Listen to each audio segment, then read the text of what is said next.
En este sentido, y siempre que hay novedades en esto, lo llamamos a Pablo Basel, que está ya en línea y le agradecemos enormemente, además querellante en una de estas causas. Alicia Rivas y Miguel Riquelme te saludamos. ¿Cómo estás, Pablo? Muy buenas tardes. Hola, gracias por el llamado, Miguel. Un abrazo grande a la audiencia. Bien, también está Alicia Rivas aquí con nosotros. Buenas tardes. Alicia, un abrazo grande, saludos. Pablo, bueno, la primera cuestión, ¿no? Hay novedades, decíamos, y son novedades, se nos ocurre que importantes, ya nos dirás, pero por lo pronto, como dicen en la jerga judicial, se empezaron a mover algunos papeles y ha tomado alguna decisión el fiscal, ¿no? El fiscal federal de Río Grande, Marcelo Rapoport, ha pedido la detención de 10 militares por torturas a los soldados durante la Guerra de Malvinas. En tu caso, como abogado actuante, ¿esto cómo se recibe? ¿Se esperaba? ¿Era algo que ya estaba previsto que ocurriera? Mirá, es muy esperado y muy importante para entender cuando uno denuncia, para que la audiencia entienda la magnitud de esto. Cuando alguien va a una comisaría, a una fiscalía, a un juzgado a hacer una denuncia por algún delito, lo primero que tienen que hacer es el fiscal del caso, que tiene el rol de acusación, analiza la denuncia, analiza las pruebas aportadas y dice, sí, efectivamente, esto es un delito.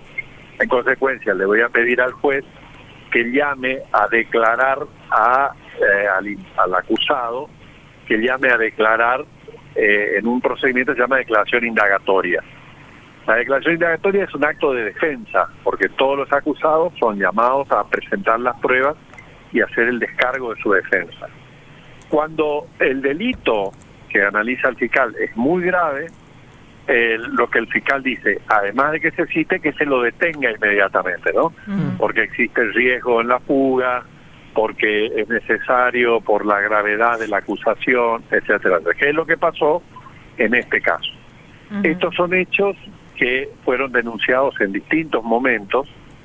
Lamentablemente no opera con la celeridad que todos quisiéramos. La justicia argentina no es generosa con las víctimas, con el tiempo de las víctimas, que es distinto a tu tiempo y a mi tiempo.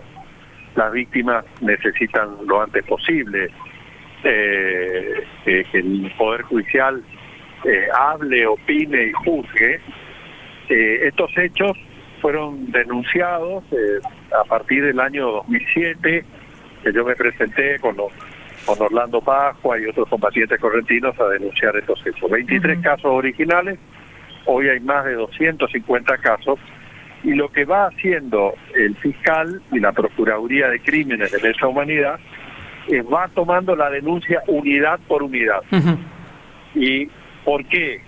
Porque estos hechos se han podido realizar a partir de que hubo una autorización expresa de la jefatura, y por eso por más que hayan sido 3 los hechos, está claro que por el lugar que hicieron, por el contexto que se hicieron, tenían toda la conformidad de la jefatura. Pablo, Entonces, estos son soldados del Regimiento 4, y estamos hablando de hechos que sucedieron en un contexto, pero que forman parte de la misma autorización implícita para actuar con los soldados de esa manera.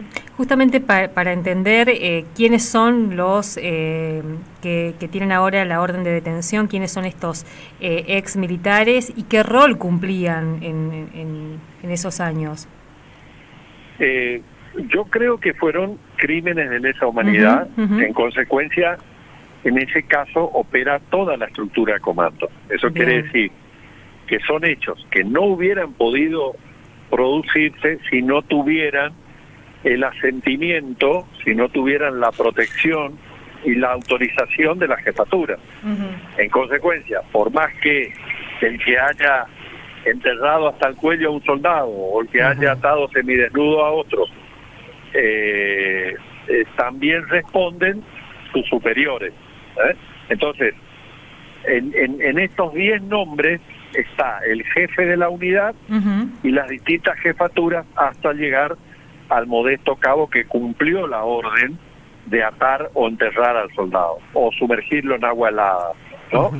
Porque, vuelvo a decir, lo que nosotros probamos es que hubo, por ejemplo, soldados que fueron torturados en el propio, un soldado bonaerense y un soldado cordobés fueron torturados en los propios patios de la Casa de Gobierno, en las oficinas de Menéndez. Y hubo otro soldado torturado por el jefe de la primera brigada, el general Parada, torturados por la propia orden directa del general. Entonces uno se da cuenta que además estos hechos sucedieron en todas las unidades militares desplazadas en Malvinas, de las tres fuerzas, no solo de todas las unidades, sino en todos los lugares. En este caso, hechos sucedieron en el Monte Quén, pero hay otros hechos que sucedieron en el Monte London, otro en el Monte Dos Hermanas, otro en Puerto Argentino.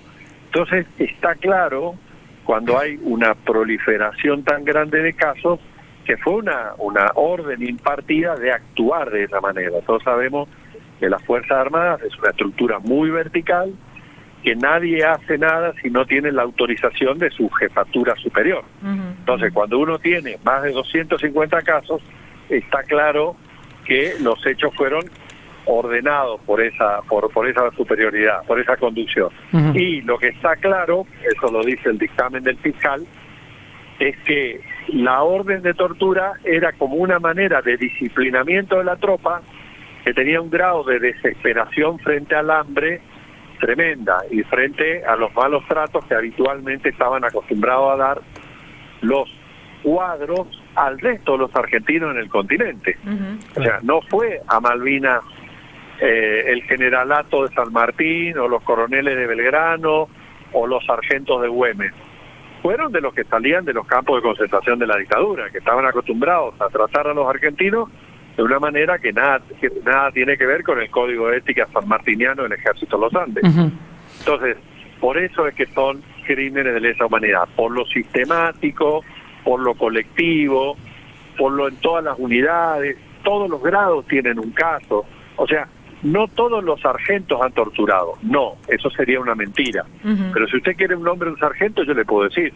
Si usted quiere un nombre de un coronel torturador, le puedo decir. Si usted quiere el nombre de un capitán de navío torturador, se lo puedo decir sin problema. Es decir, todos los grados, en todas las unidades, en todos los lugares, en todos los regimientos, ¿no? Bien, técnicamente, Pablo, para la querella, ¿cómo continúa todo esto? Porque esto lo decías, es un proceso largo, esto que ha ocurrido es muy importante, lo que ha hecho el fiscal Rapoport, pero bueno, ¿cómo sigue? El fiscal y la Procuraduría de Crímenes de Lesa Humanidad hicieron requerimientos, el nombre técnico de este procedimiento es requerimiento, lo hicieron de varias unidades, ¿no? El regimiento 12 de Mercedes, la primera brigada de Curuzú, el 5 de Paso de los Libres, el 3 de La Tablada y algún otro más. En el caso del 3 de La Tablada, además había abusos sexuales cometidos contra los soldados. El paso es que la magistrada interviniente tiene que tomar la decisión de llamar a presa indagatoria y detener a los denunciados. Hasta el momento no lo hizo con nadie, argumentando que el caso está en la Corte Suprema de Justicia de la Nación hace 3 años. El caso, más allá de la voluntad de los fiscales y de quienes querellamos y quienes impulsamos y quienes acompañamos a las víctimas, está lamentablemente paralizado porque la Corte está evaluando el carácter de la prescripción, de si es un crimen que ya prescribieron, como dice un tribunal, lo dice así. Lamentablemente la Sala 1 de la Cámara de Casación considera que son hechos comunes, en consecuencia mandó archivo todo, pero el fiscal de casación, el doctor Casal, que es el jefe de los fiscales, las víctimas, las querellas, y nosotros, por supuesto, decimos que son crímenes que merecen ser investigados. Así que, lamentablemente, el caso tiene una virtual paralización por decisión de la Corte, que no se expide desde hace 3 años. Mencionabas a Orlando Pascua, que recordemos está fallecido ya y que fue uno de los que nos empezó a contar aquí en Misiones también y vino acá a contar esta experiencia de ir recogiendo testimonios y de ir construyendo estas denuncias también. Hoy en la región, si uno tuviera que cuantificar cuántas víctimas o sobrevivientes de Malvinas forman parte de esta denuncia, ¿cuántos son?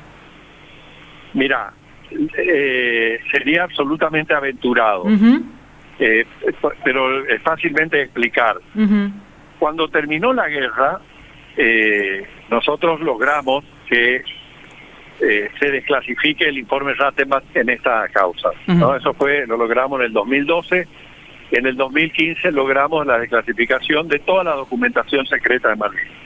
Eso es ya un enorme logro de esta causa que le dio acceso al pueblo argentino a la verdad sobre Malvinas, que estábamos, por decisión de la dictadura, no podíamos conocer la verdad de que los informes hechos, los informes militares, el informe Rattenbach. ¿Y por qué cito esos documentos desclasificados? Porque ahí aparece un documento de inteligencia militar del 14 de mayo, donde planifica la posguerra, asumiendo la derrota. O sea, faltaba un mes de combate todavía, recordemos que las hostilidades terminaron el 14 de junio, y ya la inteligencia militar decía, perdemos la guerra, planifiquemos la posguerra. Y ahí se habla de la desmalvinización, que era no hablar de Malvinas, y de lo que y cuando era inevitable hablar, lo deberían hacer oficiales de alta graduación, en medios amigos, incluso el documento cita Tiempo Nuevo, Mariano Grondona, Bernardo Neusta, que son conocidos por aquellos que pintamos canas, y al mismo tiempo solamente de acciones heroicas. Entonces, en ese marco fue absolutamente invisibilizada la voz de los soldados. Recordemos además que muchos de los soldados llegaban por ejemplo, a Puerto Madryn, y ahí eran subidos en colectivos, tapados las ventanillas, así es, llevados a unidades militares para engordarlos y que no hablen. Y después vino la dispersión geográfica, ¿no? En el regimiento de Casero, por ejemplo, había soldados de Misiones, de Formosa, de Chaco, de Santiago del Estero, y bueno, no había internet, no había WhatsApp, estábamos en dictadura, jóvenes criados en dictadura, con una aceptación de la autoridad tremenda, y algo que dice el dictamen fiscal, al momento de darle de baja y hacerle firmar la respectiva documentación, le decía, de esto no podés hablar, te podemos considerar traidor a la patria, te podemos hacer un consejo de guerra, etcétera. Entonces eso impuso un primer momento de silencio, ¿no? Que al imponer el silencio es una nueva violación de derechos humanos. Luego vino un segundo momento esperanzador para algunas de las víctimas en la Argentina, como fue el caso del juicio a los excomandantes y la CONADEP, pero tanto el presidente Alfonsín como los que lo siguieron, hasta llegar a Néstor Kirchner, impusieron lo que se llamaba la desmalvinización, porque no tomaban la voz de los soldados. Recién, ¿por qué yo puedo hablar con los soldados? Puedo hablar a partir del 2005, 2006, 2007, que es cuando empieza la escucha social, referente al fin de la impunidad y al juzgamiento de los crímenes de lesa humanidad y el proceso Memoria, Verdad y Justicia, ¿no? No había escucha social. Cuando alguien hablaba de esto, pasaba a ser el loco de la guerra. Y de hecho muchos combatientes me decían, no podíamos hablar de Malvinas cuando buscábamos trabajo, porque inmediatamente nos ponían una cruz y nos decían, no lo tomes a este porque es un loco de la guerra. ¿Y quién quiere tener un loco de la guerra en la oficina, en el taller, en el trabajo, como empleado o como compañero de trabajo, ¿no? Entonces, el silencio les cayó de una manera aplastante, y es lo que explica, a mi juicio, que no soy psiquiatra, pero que bueno, algo he leído, la tremenda cantidad de muertos por suicidio que hay de combatientes de Malvinas. Hay más muertos por suicidio que por acciones de combate, ¿no? Y bueno, entonces la desesperación de la posguerra, la desesperación de el estrés postraumático, la ausencia de interlocución de un Estado que desertó, los mandó a la guerra y luego desertó, y no los escuchó, no los contuvo, no se preocupó por sus prótesis, por su obra social, por sus pensiones de guerra. Bueno, ¿qué van a hablar los soldados de los hechos que pasaron cuando había que sobrevivir? Y cuando a partir de los 90, por ejemplo, el más grande criminal de Estado de la Argentina, Jorge Rafael Videla, era presentado por la revista El Corazón como un buen cristiano que va a misa los domingos, ¿no? Y Astiz que es responsable del secuestro de las madres de Plaza de Mayo y de tirar al mar a las monjas francesas, era presentado por la revista El Corazón como un galán que salía de cada boliche porteño todas las noches con una guaina distinta. Entonces, ¿qué espacio había para que las víctimas pudieran decir: a mí me torturó el sargento fulano o el cabo mengano? Entonces, es un proceso muy lento, de mucho respeto, de mucha empatía con las víctimas. Por eso Orlando Pascua es central en esta historia, porque como par los escuchó, los alentó, y él mismo dio su testimonio personal. Es uno de los 23 originales que, de hecho, con él fui a denunciar a Tierra del Fuego. Físicamente viajamos a Río Grande a presentar la denuncia, y se acompañó en todo el proceso de toma de declaraciones, y hasta su muerte fue un incansable batallador. Así que... ¿Y hay misioneros, esto es parte de la explicación. ¿Hay misioneros en las denuncias o no? Mirá, que no te puedo decir, porque algunas de las denuncias están contenidas en las actas de recepción que dieron que lo dieron en 1982. Pensaba esto, Pablo, porque nos decían acá hace un tiempo cuando... Perdón, dame un segundito, te aclaro esto. Sí. Lo que hoy toma el fiscal son los testimonios que dieron en la causa y los testimonios que dieron en 1982, que es una escritura pública, porque fueron tomados en el marco del Código de Justicia Militar por un oficial de inteligencia que firmaba cada recepción, como hoy firma un escribano, un juez de paz o cualquier persona que tiene que certificar un acto. O sea, son instrumentos públicos. Entonces, es probable, desconozco, no te podría decir con honestidad, no te podría decir la existencia de víctimas. Pensaba esto porque hace un tiempo, cuando empezamos a contar esta causa y a indagar un poco acá, nos decían, bueno, acá por ahí es un poco más complejo porque la Asociación de Excombatientes está, entre comillas, conducida, liderada, si se quiere, por oficiales con carrera dentro de las Fuerzas Armadas, digamos, ¿no? Y por ahí los soldados, los que fueron conscriptos en esa época, tienen como otra presencia. No sé si eso puede explicar también las dificultades a la hora de contar. Sí, mira, me consta personalmente este hecho. Creo que es la primera vez que lo voy a contar a una radio de Misiones. No recuerdo exactamente la fecha, pero en junio, no estoy seguro el día, pero en junio fui a Aristóbulo del Valle a dar una conferencia, la hermosa ciudad de Aristóbulo del Valle, a dar una conferencia sobre la cuestión Malvinas, que se llama Malvinas, 42 años de la guerra. No iba a hablar de estos hechos, iba a hablar sobre la pesca, sobre la geopolítica, sobre la Antártida, sobre el armamentismo, la base militar. O sea, no iba a hablar sobre este hecho de la tortura. Y un centro de veteranos, no sé exactamente el nombre, invocando fuerte protección oficial, invocando apoyo del gobierno de la provincia, invocando apoyo de la vicepresidenta de la República, hicieron gestiones para que yo no pudiera hablar. Y no solamente eso, sino que en el momento que me fui a dar la charla, llegaron un grupo importante, no sé, cerca de 20 oficiales y suboficiales, a presionarme para que yo no dé la charla, ¿no? Así que fue un momento, yo di la charla igual, agradezco al público que estuvo presente, pero esa situación que vos estás diciendo es exactamente así.